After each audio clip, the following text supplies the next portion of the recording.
manicotti.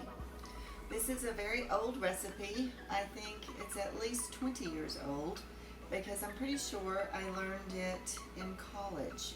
My husband's not a fan of the cheese manicotti, so if you are, not trying to diss on the cheese manicotti, but he prefers things all meat and potatoes because that's how he grew up. So when I found a meat manicotti recipe, that's what I've always made, is meat manicotti. It's a meat-filled manicotti.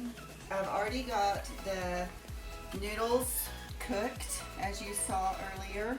We've got the noodles cooked, the meat cooked, and already mixed together with the spices, oregano, salt, pepper, mozzarella, and parmesan, and some eggs, sort of like meatloaf to keep all the meat together.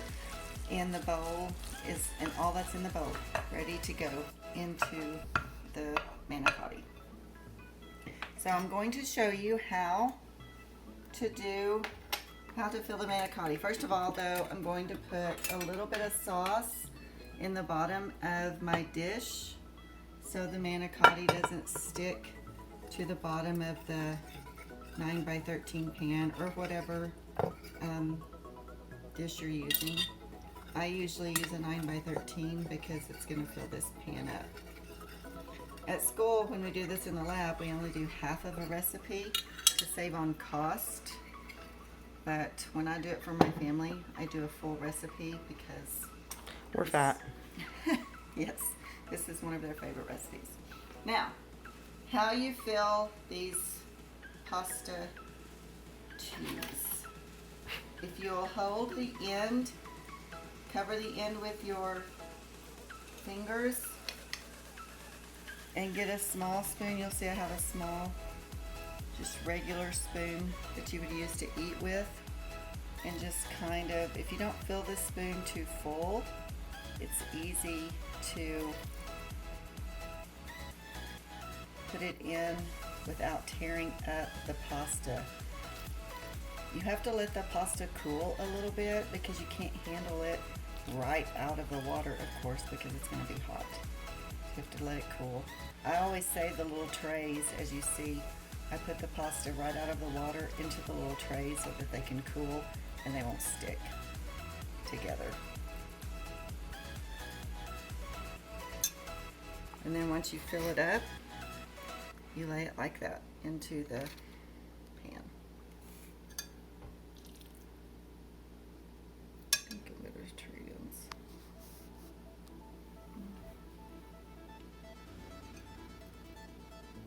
I was lucky this time. Sometimes you buy a box, you buy a box of manicotti and you don't, because you can't really see all the shells. It really upsets me if I get a box of manicotti and open it up and half the shells are broken. This time, none of the shells were broken, so I was super happy to find that. I brought my water to a full rolling boil before I put the pasta in it. Salted the water just a little bit, and then I put the tubes, the manicotti shells in, and then boiled them for 10 minutes.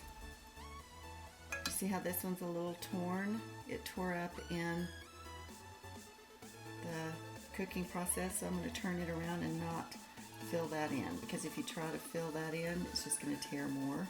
So I'm going to be really careful with this one and not fill that end. What do they do if both ends are broken like that? You just have to be really careful filling it. That's a good question, Kevin. Woohoo, I'm engaging the audience. It could still be used. And honestly, if it does tear, just try to carefully put meat into it, and you're going to end up putting sauce over the top of it in the pan, in the dish, after you get them all filled up with meat. You're going to pour sauce over them, and then pour, you see my cheese right here? I'm going to pour cheese on top of it and a little bit of parmesan on top of it, and then bake it. So you're not going to be able to tell if they're a little bit torn up. So don't stress if they come out of the pot, if they come out of the water torn up, Don't stress too much. You can still save them. Somebody take. Please don't sing good. My voice just cracked really bad. It's fine. I was doing the Smallville save me thing. Puberty. But hey, I'll kill you. I know where you sleep. Yeah, that's scary.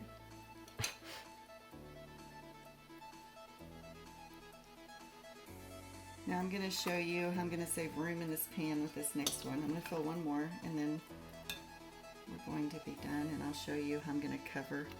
I will end up filling this whole pan. One box of manicotti has 14 shells in it. Now you may run out of meat. It depends on how you stuff your manicotti. I did half a pound of sausage and half a pound of hamburger meat. And you guys, I did that in lasagna too. I may do lasagna next week. We haven't done lasagna yet.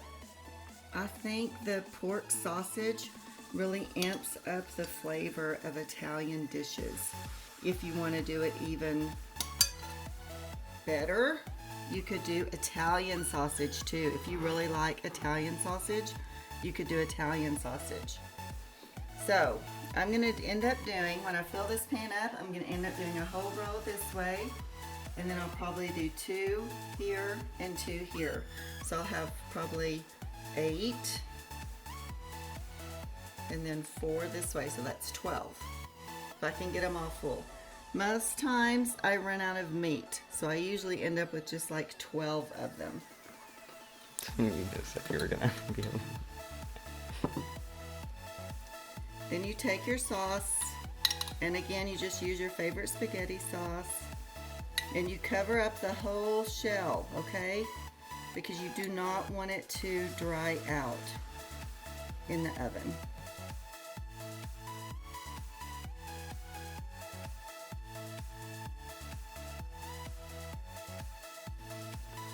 And then you're gonna take, and this calls for about 2 cups of cheese, but honestly, I don't really measure. I just kind of dump it on there.